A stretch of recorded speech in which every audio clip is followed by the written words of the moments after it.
I wrote Hell's Drifter more or less out of, not so much out of inspiration, more so out of necessity. Hard-working actors who don't mind getting the shit kicked out of them. I was like, yeah, I'm there. I just went hell for leather. Whatever they wanted, I did.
I wrote Hell's Drifter more or less out of, not so much out of inspiration, more so out of necessity, because we were working on another project which sort of fell through, and obviously we had to do something. So I fell back on this idea that I had been writing, or rather it was in my head for the last 10 years.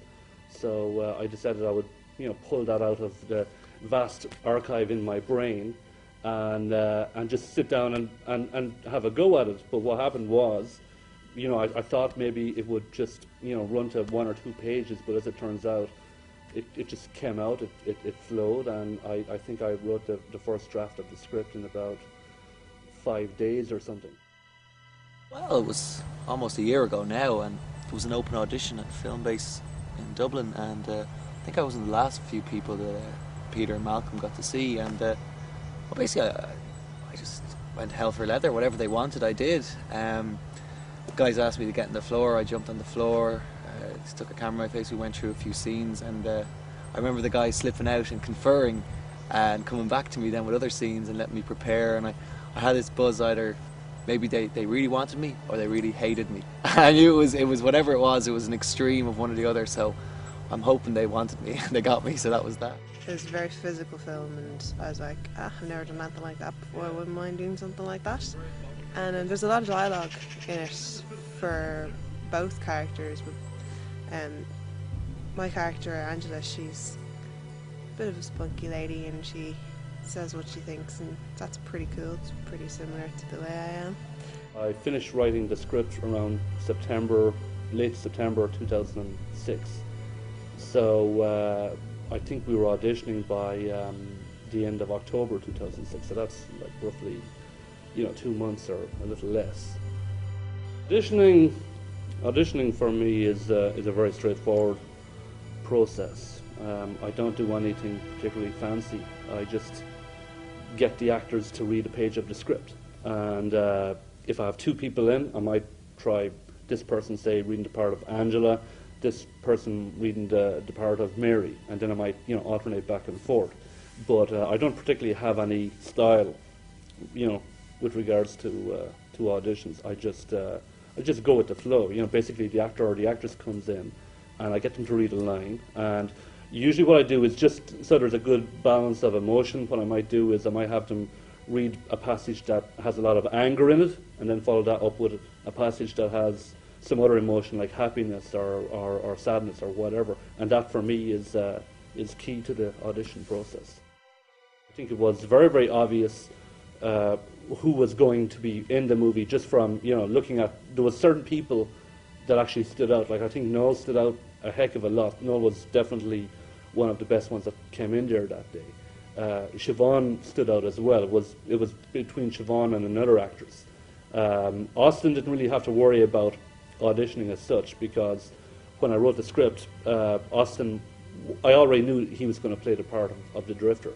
So Austin actually didn't audition for the part. You know, Austin already had the part. It was just, you know, a matter of whether or not Austin would take it. But just for you know, the sake of backing myself up and just having a little bit of insurance cover, there was another guy that actually attended the audition, and he had long hair and he had a long beard, and I said to myself that he would be definitely a good option if Austin didn't come through on playing the part. But thankfully Austin did, and the rest is history.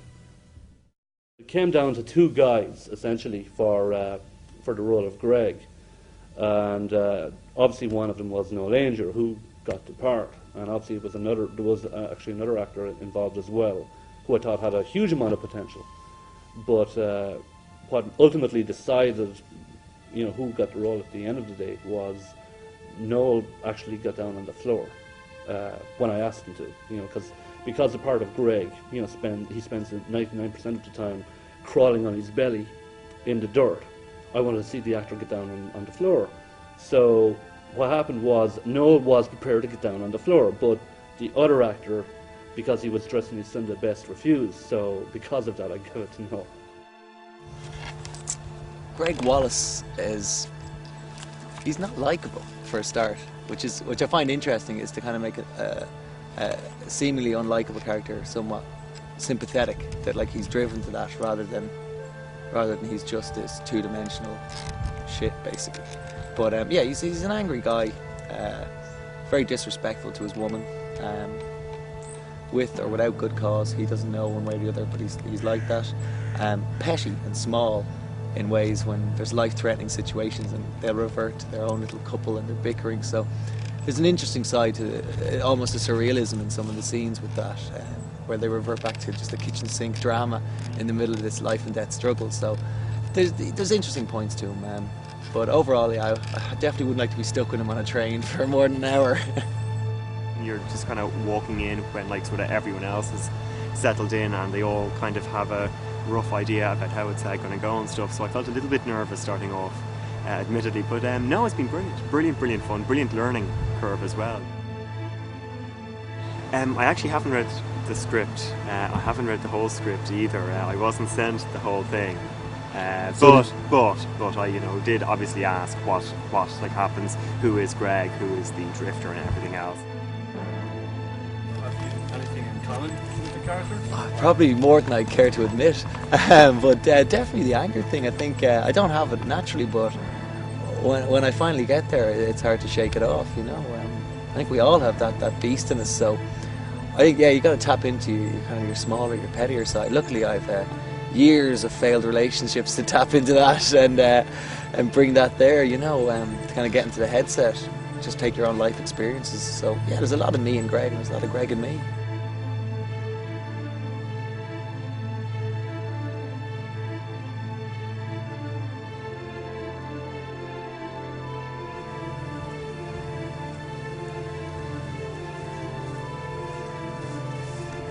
Right, I think we're ready to go. Noel's ready to go. Are you ready? I'm ready. Okay, so you find yourself a good position. You do some recording behind the scenes. I'll go and attack the camera. Attack the camera! Attack!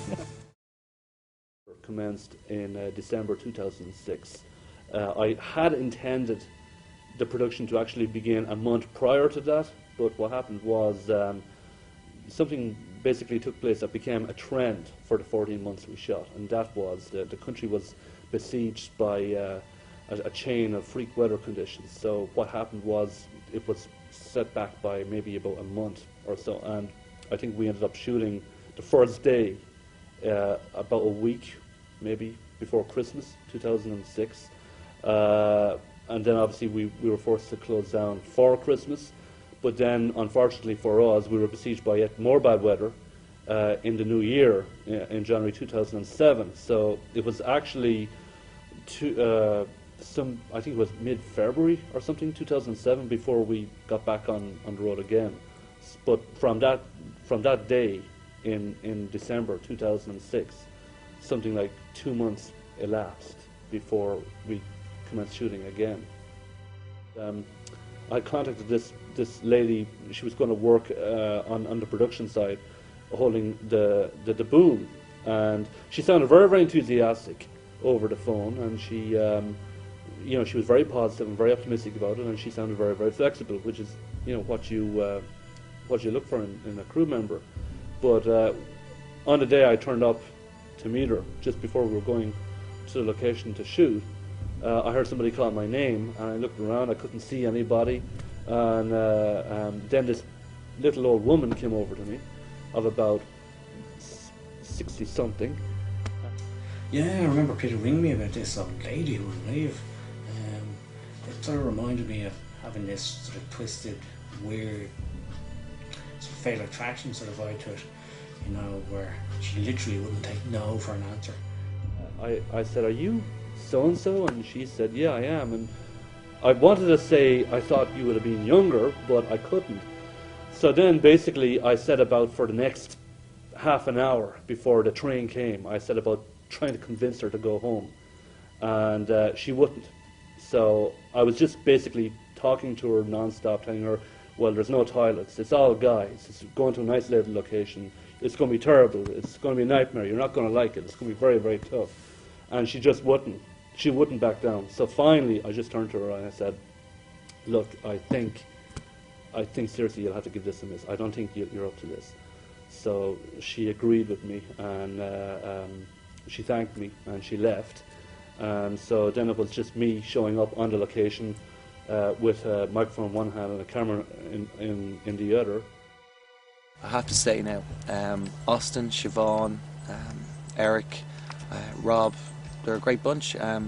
Siobhan I've worked with before, so we have a nice little shorthand when we're doing our scenes that we don't have to pussyfoot around issues, we just go and we do it. So that's just makes it a little easier, and she's very giving as an actress, so we really could just bounce off each other. And Austin now is an anomaly in my view, because he looks so foreboding and he's perfectly cast as the Drifter. He's just someone, when you see him, it's like, well, here could be trouble, but a nicer, kinder, more gentle soul I haven't met. So he's quite interesting as a person to talk to. Fascinating stories out of him and everything. And Eric I didn't get to work with too much. We just had the one scene together, but I did bump into him since then, and we'll see each other again. But nice guy, a lot of enthusiasm. Putting it all in, even for that one scene. There are no small parts, only small actors, and he certainly made that part his own. And Rob, another bright guy. I think we'll see a lot of Rob in the future. I think he's up and coming. He's going to finish his training and get out there. I think we'll see a lot of him. I have much love for Austin and Noel. That is their names, right? Oh no, yeah, they're great. I've worked with Noel before on loads of projects, and Austin's hilarious. Despite not having any dialogue in the film, he's fucking brilliant. And Noel's a great actor. It's a pleasure to work with him.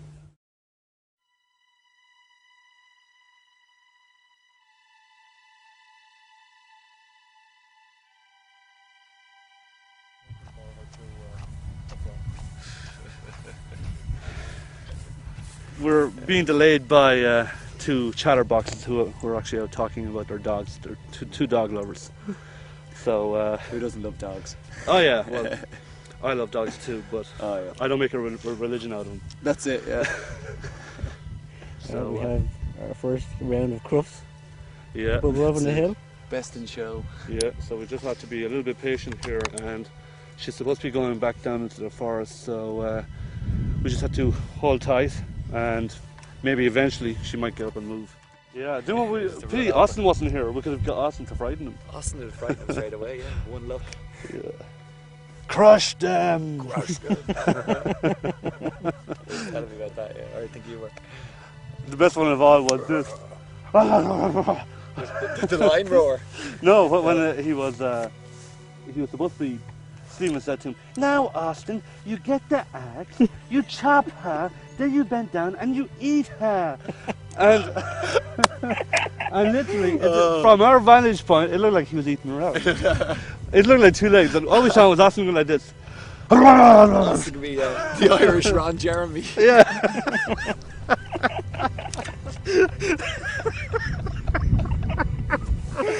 Some strategic shaving a couple of years on it. That's a good one. Ron Jeremy. redhead and all, you know. There you go. The Irish version has to have red hair. Yeah, exactly.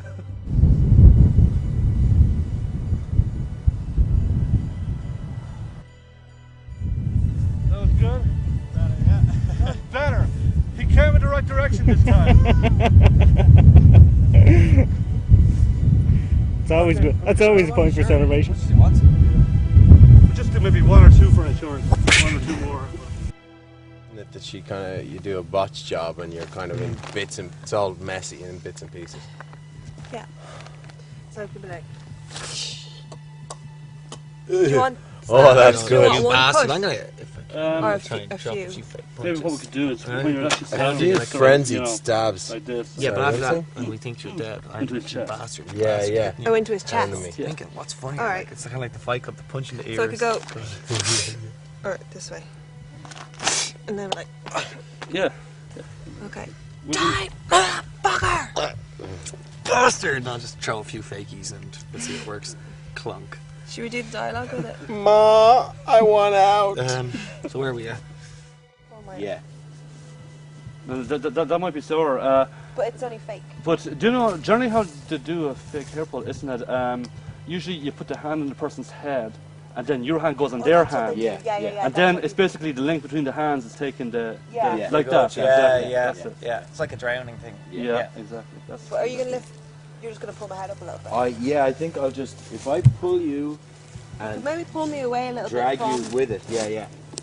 Maybe that Yeah. won't work. that might work. Like I might get down. I might get down a bit. well, Yeah, sure. if, Like, well, so you mean like just maybe pull her up and just go like maybe you don't drag her that far away then. yeah. You, all you need I to can do start is moving away a little you bit just need to bring anyway. her over here and that'll save you bother dragging her. Yeah. I guess it's one of those things, yeah, but I just have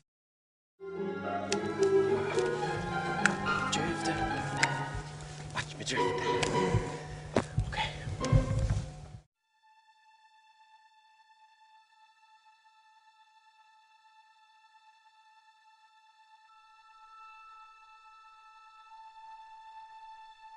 Well, there's two things I wanted to achieve visually and on a production standpoint with the movie. Number one, I didn't want it to look like your stereotypical Irish movie, and number two, I wanted it to look a little bit more expensive than it was. And I think I was successful on both accounts because I think the actors are very, very, very good, and they all have very mild accents, so it's not like the real typical. Secondly, anybody who has seen the movie, they've all said to me that, with regards to the whole idea of trying to make it look a bit more expensive than it is, that I've succeeded with it because most people have said to me that it looks like we actually had a substantial budget for it, and I can assure you that was something we didn't have. We didn't have any money at all for this. It wasn't any attempt by me to prove to myself or to anybody else that I can do makeup, I can write, I can do this, I can do that. That wasn't the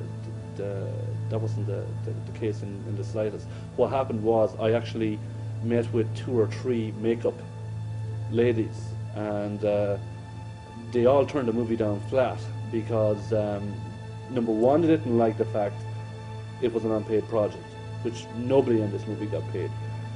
Number two, they didn't like the fact that it was being shot pretty much on a part-time basis. Whenever the weather was good enough, we would shoot. So they said to me, we want something concrete. You have to give us a fixed date. If you can't give us that, we can't help you. So that's why, as I said, I met with three makeup artists, and for whichever reason, neither of them could do it. And I was also in email contact with a few others, and they also told me where to get on and where to get off, which is why I ended up doing it myself. So the makeup, all of it, for better or for worse, was done by me actually.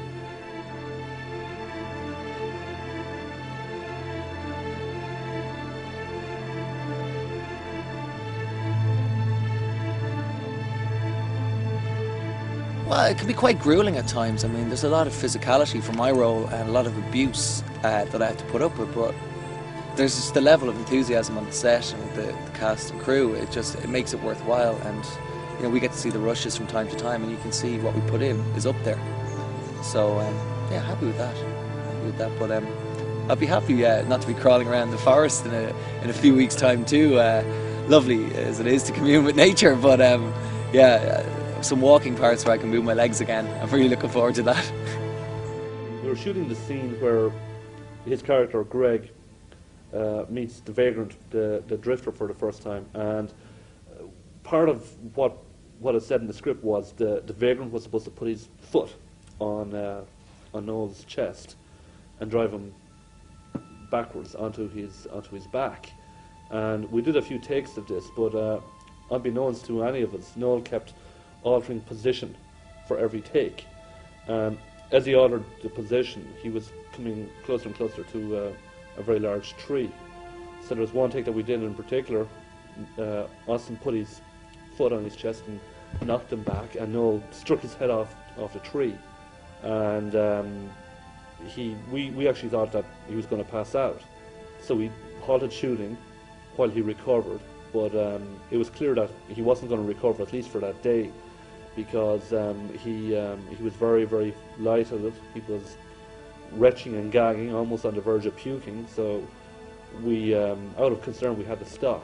And he took maybe a week or two off, but then he was back as fresh as a daisy, 3 weeks later, and we shot the scene again and we got it in the can. Listen, about what I said earlier, I didn't mean anything by it. I just had an argument with the girlfriend and I was annoyed, and I tend to fly off the handle every now and again and just take it out on whoever's nearest. My girlfriend says I need to just stop being fuck. Shit. You okay? What's he say?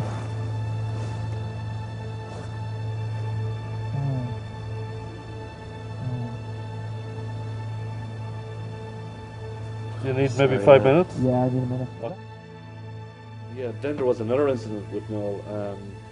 This was actually quite disturbing at the time it happened. We went out that morning. This was July 2008. It was actually, we'd gone back for some reshoots of stuff that didn't come out the first time around, or had continuity issues the first time around. So we were out there that day, and Noel began to have breathing problems, and to all intents and purposes, the guy, as far as I can see, was having a heart attack. I even said to him, I said, "No, will we stop?" And he said, "No, I'm okay." So we would shoot a bit, and he'd be stopping, and he'd be holding his hand up, and he'd be gasping for breath, and finally I said to him, I said, "No, seriously, I'm starting to get worried here. You don't look too well." And he was like, "No, I'm okay. We'll just do a bit." So I remember in one particular scene, I had him holding a wooden spear above his head like this, and the guy was so weak he couldn't even. I would be like saying higher, and every time I'd say that, his arm would drop down again, and I'd say higher, and every time, once again, the arm would drop. And it was just a simple act of holding up a wooden spear in his hand, and he wasn't able to do it, and that would give you some idea as to how weak he was. So finally, he wasn't able to stand up. So we had to call a taxi for him and take him to the hospital. And thankfully, it only ended up that it was, I think, exhaustion. But at the time, it was pretty freaky, because he did actually look to me like he was having a heart attack. But once again, to show how determined he is, he came back less than a month later and he finished what he had to do, and that was it.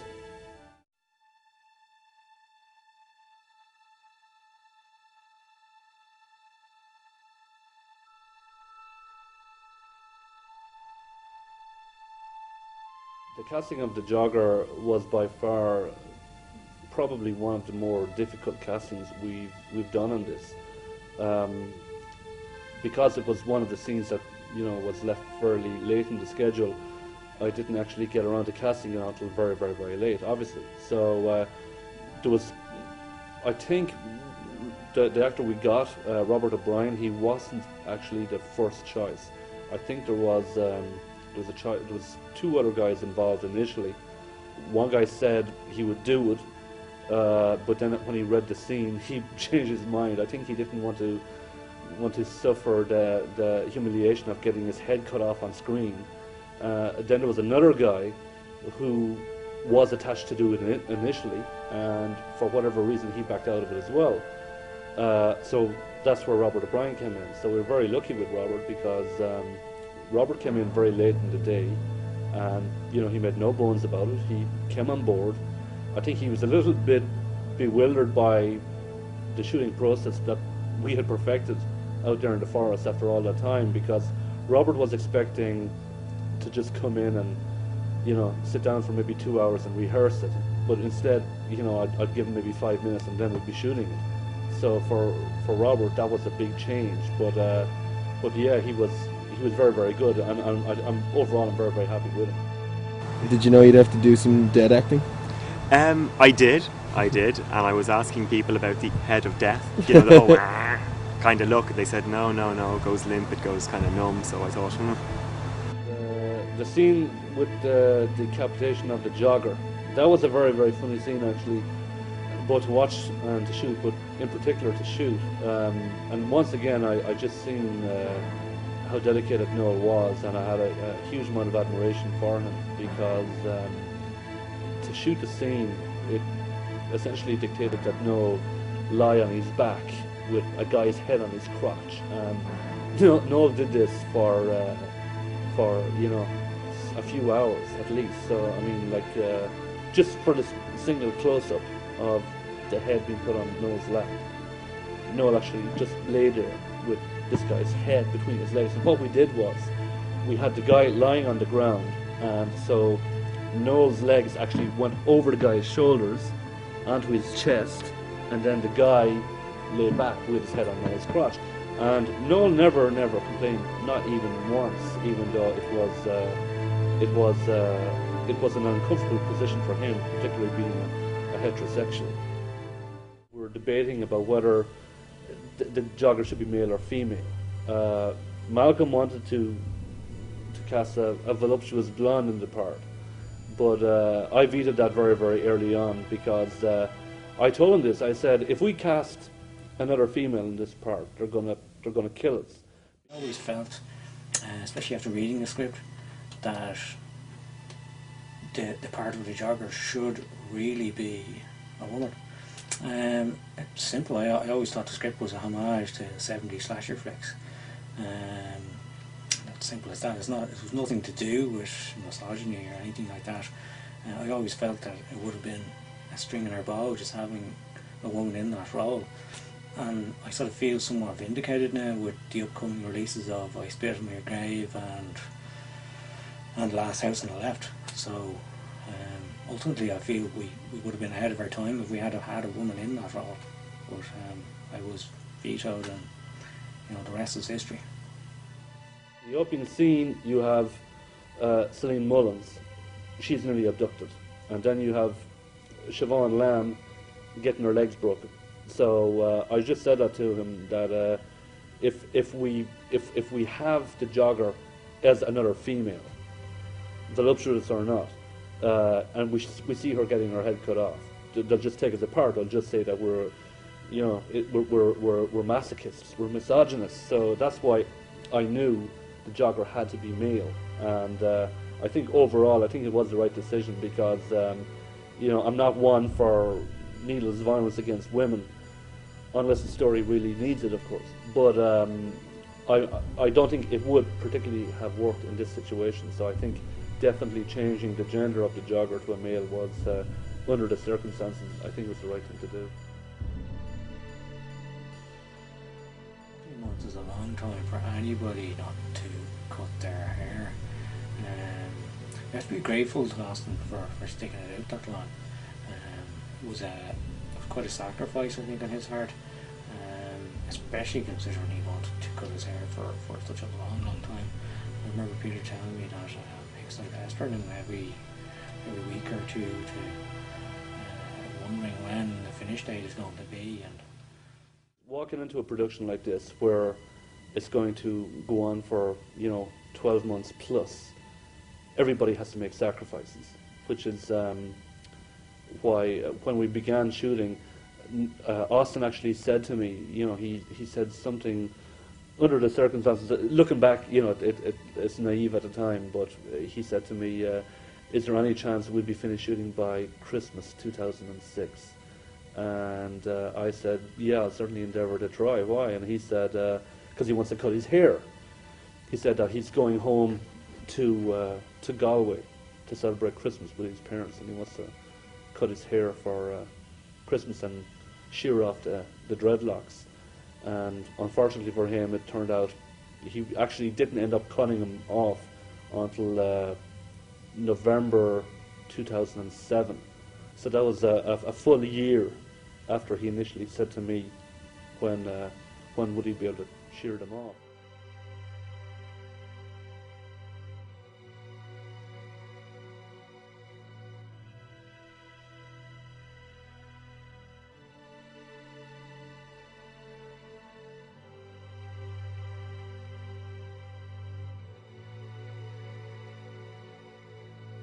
It's fair to say that Cian Furlong, the composer, wasn't always the original composer that I was going to use. There was another guy on the scene earlier on, and he was somewhat attached to the project for maybe the best part of a year. I remember some months back he invited us to his house to listen to some samples of music which he had previously worked on. So there we were, myself and Peter, sitting on a couch, and he played us a sample of this work. It was sort of odd. It was a strange mix of a Massive Attack sort of sample with odd sort of sound bites to it. And that in itself was fine, but the type of movie that Hell's Drifter is, it would have been totally unsuitable for this movie. And I remember thinking to myself at that stage, shit, we're in some trouble here, because if this is the type of music he does, then we're fucked. But what happened was, even though me and him, we know each other a while, there was a bit of creative friction, and a certain amount of time had passed when I thought that he actually had composed some music, and as it turns out, he hadn't done anything. Cian is one of these hands-on composers who almost resents the director telling him what to do. Cian made it very clear to me that, you're the director, I'm the composer. Give me your movie, I will compose the soundtrack for it, and just leave me to myself. And that's exactly what I did. So I essentially gave him the movie. There was very, very little input from me. I would just maybe text him small pointers, most of which he discarded anyway. But that's the way he is. He's just a very hands-on guy, and I didn't hear anything from him for maybe 4 or 5 months. And I was even wondering, was he still composing the score to my movie? And then he just approached me one day out of the blue, and he told me he had it finished, and I listened to it, and I thought it was a cracking score, and I think I was very, very lucky to get him.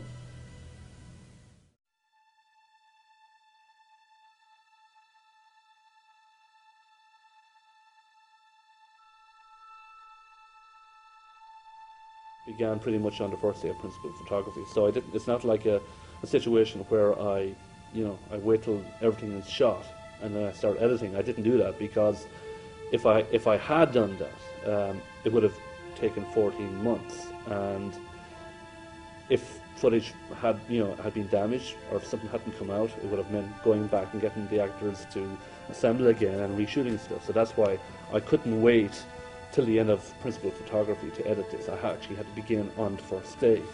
So that was one thing.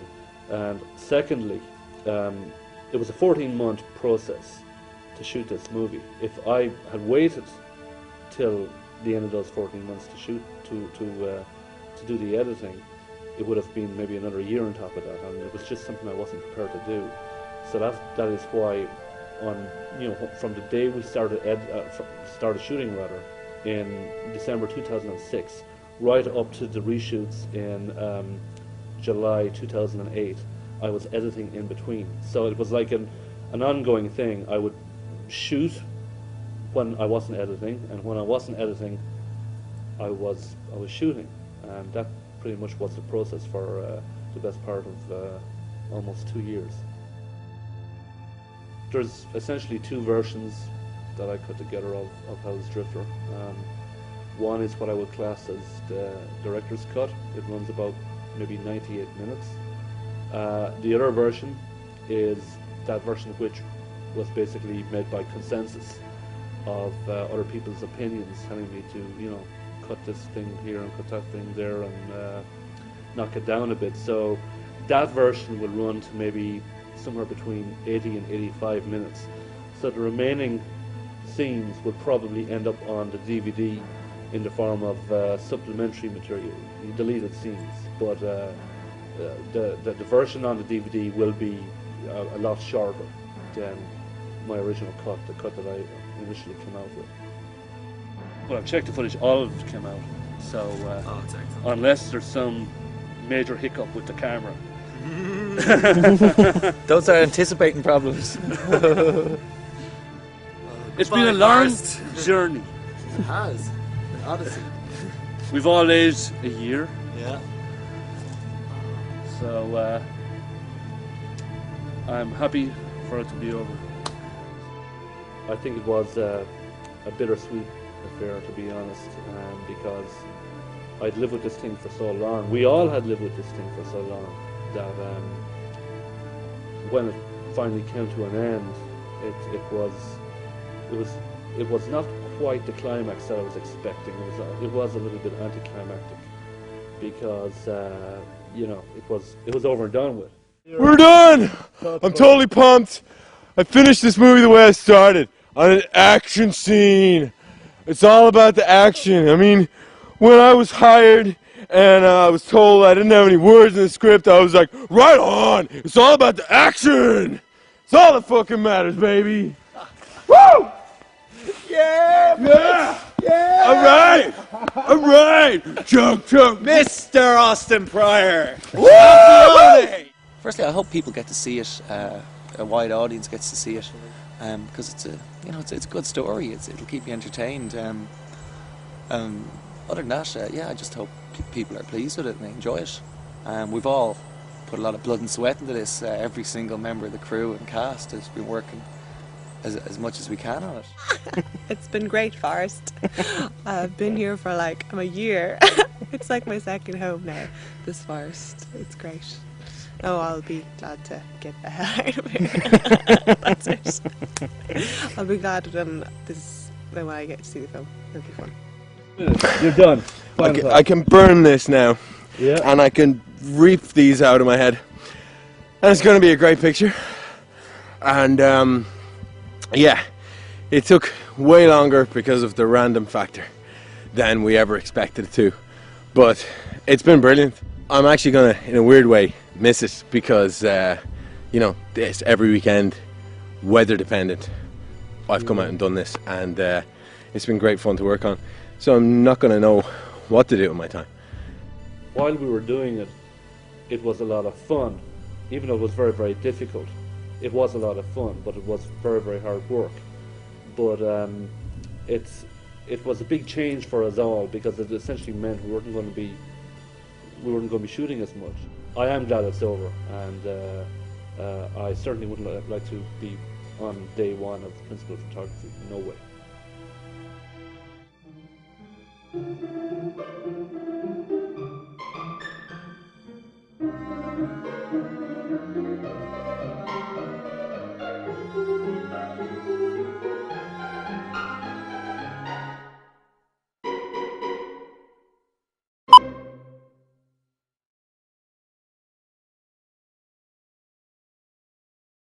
Action.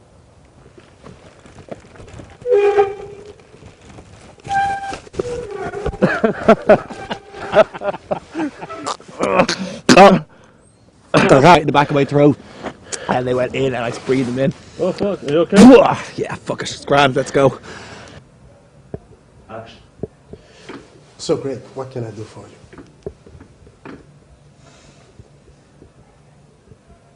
Okay, Clark, can we do that again? You looked a little bit confused. Yeah. Hang on, I need their hair back again. Yeah. Sorry, Sean. They're walking away and see, we're ignoring them, so they're Okay. lost interest. Yeah, you ready? Okay, yeah. 1, 2, 3, action.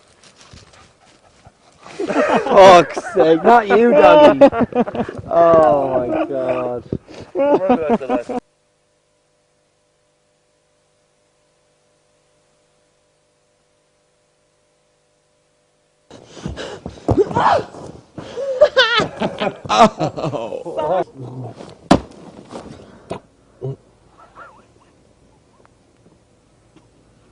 Method.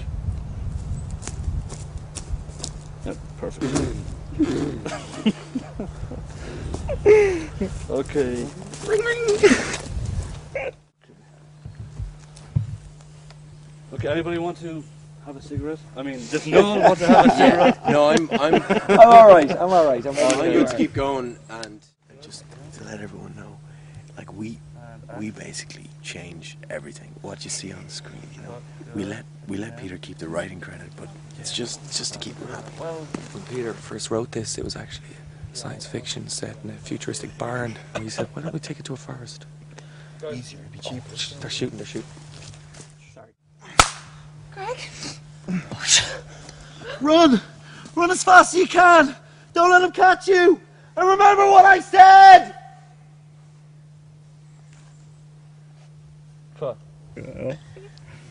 If Greg's performance, Noel's performance was good in that shot, it's because it was informed by the clap. It was a convincing clap. It was because of the clap. It's all the clap. The clap won't even end up in the final film, but that's why I wanted, to say this message.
What about you? I could bring you with me. We train.